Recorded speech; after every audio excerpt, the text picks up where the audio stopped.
DJ सुमन मलंगिया।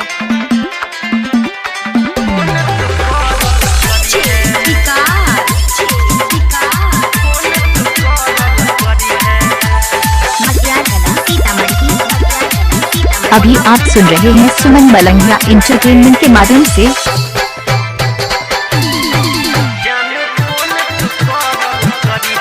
सुमन मलंगिया।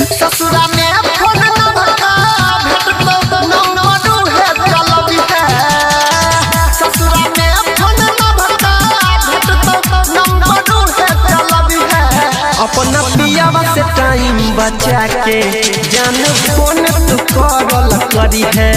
अपना रजब से टाइम बचा के जान फोन तू करल करी है। ससुरा में फोन लभका भेटतो नंबर है चलबी है। अपना पियावा से टाइम बचा के जान फोन तू करल करी है। अपना रजब से टाइम बचा के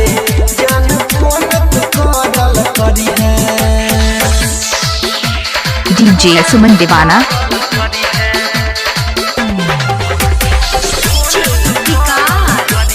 डीजे सुमन मलंगिया मधुबनी। डीजे सुमन। डीजे सुमन।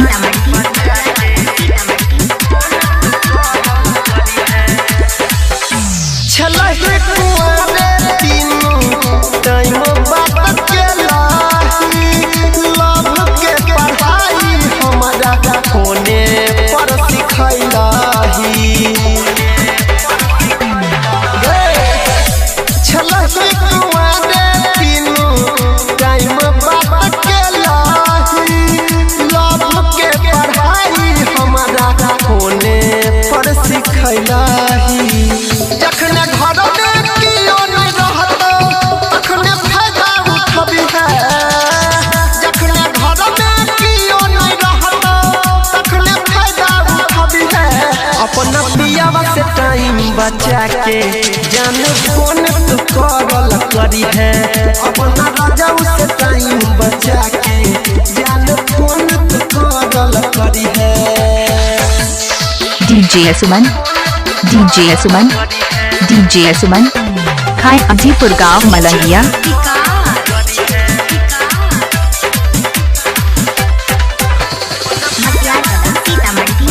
मोबाइल नंबर 8882452308 है। दिन चाहे रात गोरी कुछो नहीं बुझालियो। देखी मिस कॉल तोहर रोजे मिले लियो। डीजे सुमन दीवाना। दिन चाहे रात गोरी कुछो नहीं बुझालियो। देखी मिस कॉल तोहर रोजे मिले छलियो। गुड्डू करे में कहै छौ कोनो उपाय लगबी है। रूपेश लाल कहै छौ कोनो उपाय लगबी है। अपना पियावा से टाइम बचा के जान फोन तू करल करी है। अपना रजब से टाइम बचा के जान फोन तू करल करी है। ससुरा में फोन लभका भेटतो नंबर है चलबी है। अपना पियावा से टाइम बचा के जान फोन तू करल करी है। अपना रजब से टाइम बचा के डीजे सुमन मलंगिया मधुबनी। डीजे सुमन। डीजे सुमन।